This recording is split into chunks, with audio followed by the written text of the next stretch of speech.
You know, man, the topic of self-sabotage has been something that has been the forefront of everything I talk about for the last 2 years. Shout out to my buddy Will Dennis. He's come on a couple of times and we talked about that. But people don't realize that self-sabotage is built into your DNA for thousands Yes. of years. Yes. Because when you used to live in a cave, Correct. when everything is out there and you're doing something different, your mind goes, we don't know what that could be. So we need to keep you where we know we're safe, even Right. if that's the thing that's keeping you in danger. Because if you leave the cave to go get food, there's lions and tigers and bears out there. So it literally kicks in a chemical response in your nervous system to No keep you where doubt. you are. And then if you fight that, it puts thoughts in your head and your brain knows how to manipulate your thoughts to make you justify doing or not doing certain things. And I think it's a way to start to get around that is like, big picture, what we were talking about before we signed on was I said, I've always had a really addictive personality. Thankfully, I found jujitsu to channel it to when I stopped drinking. But all that anxiety, like I have, dude, you're out there raising millions of dollars of private funds. I do the same thing. I do a podcast. You would think that I am glowing with confidence and Mr. Extrovert, but I am shy. It takes a lot for me to go to these masterminds and go talk to people. And earlier in life, the only way I can still convince myself to go out and socialize and meet girls and make friends was to drink because it calmed that nerve.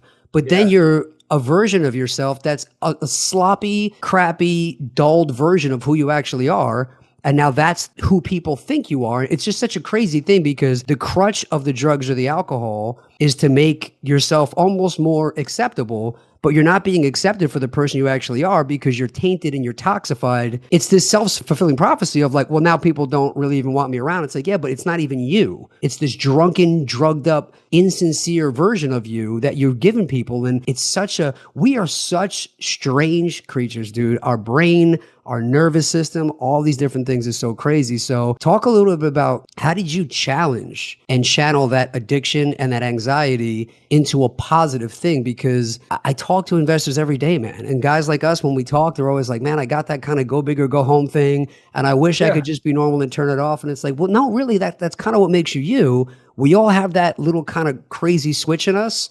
But I feel like some of us have learned to channel it in a more positive direction, and other ones are still pouring it on every week. And when we're at these masterminds and they're drinking until 3 o'clock in the morning and then they're back in the ballroom at 8, it's like, even if you don't realize it, there's no way you're performing at your best. There's no way you are the best version of yourself. No, it's masking insecurity really is really what it is. You don't feel that you're enough, right? Going back to that, it's that self-worth. It's like, I don't feel like I'm enough just as my sober self, so I better fucking layer on some drinks, right? Let me ask you a question. That's how it works. Let me ask you this, because you told me something. You went out drinking one time and then the next day, how did you feel the next day? How does everybody feel after a night of drinking? Horrible. Yeah. Well, you know what that feeling is? It's shame and regret, bro. And I want every single one of you listeners right now to Google search, and I got this from Abraham Hicks, but many personal development and spiritual teachers talk about this, but it is the emotional vibrational scale, right? And there's a scale. At the top of the scale, you got enlightenment, love, joy, peace. And then there's a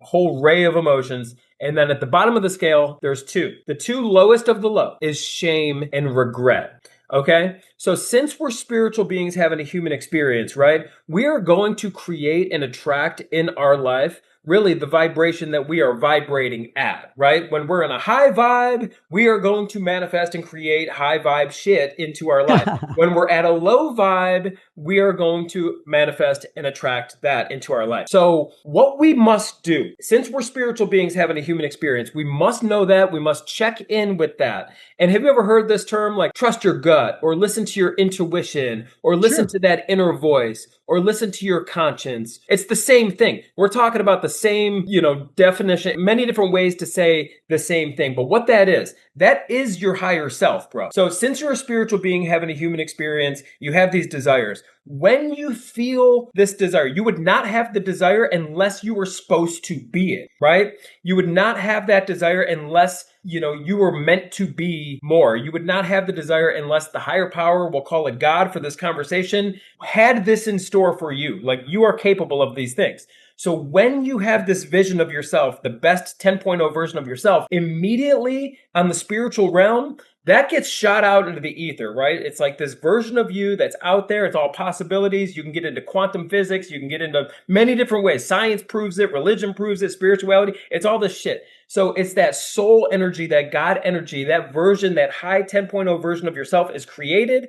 And now that is going to be your conscience. They're going to speak to you through this conscience. It's your higher self. It's God. It's going to constantly pull you in the direction of that, of your best version of yourself, because that's your life's purpose. Now, here's the thing. Anytime we do something that is out of alignment with that version of ourselves, right? When we're in alignment with that version of ourselves, how do we feel? Well, we're at the top of the emotional guiding system.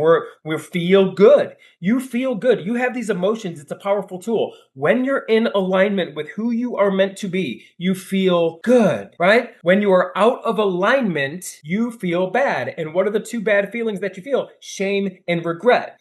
Now, here's the thing.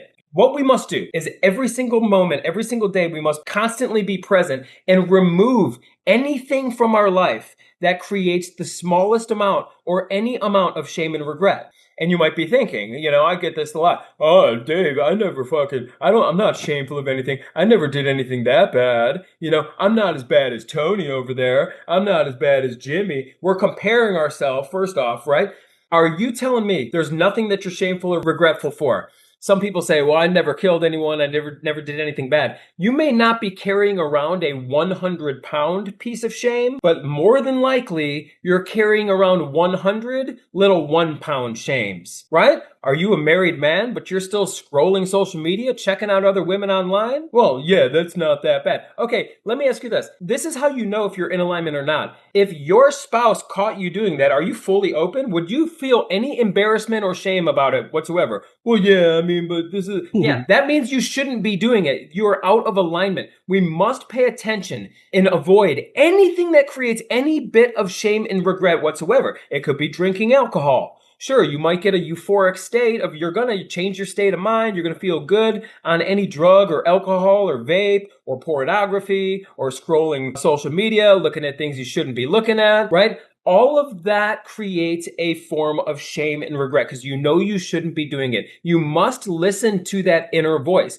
You must stay in alignment with your inner voice and just stay that path. Because as soon as you start to veer off the path, you're out of alignment right now, right? We must stay in alignment. And the way we know we're in alignment is by not doing anything that creates any shame and regret. Any of it. And I'm not talking about the big shame. I'm talking about the little shame. You know what you're doing. If you're listening to this right now, you don't need to fess up to anybody. We're not here to make amends. This isn't a fucking AA meeting. We're not going to do that. But and that's the most important conversation for you to have is what am I still doing in my life that I still carry some shame and regret about, right? That is the work. That's the personal development. That's where we need to sink our teeth in right there. The first thing we must do is completely remove that. Immediately. That's step one of this whole journey. We must remove anything that carries with it any form of shame and regret because that's a low vibration, right? And then to piggyback on the alcohol thing, after a night of drinking, that puts you into a state of recovery. You're detox. You're toxic right now. You have to recover and you cannot be your authentic self, which is a creator. You can't be in a state of creation and recovery at the same time. Right? So with that being said, step one of my plan here for you and all of your listeners and myself, most importantly myself, that I walk, is we must remove anything that creates any slight shame or regret from our life.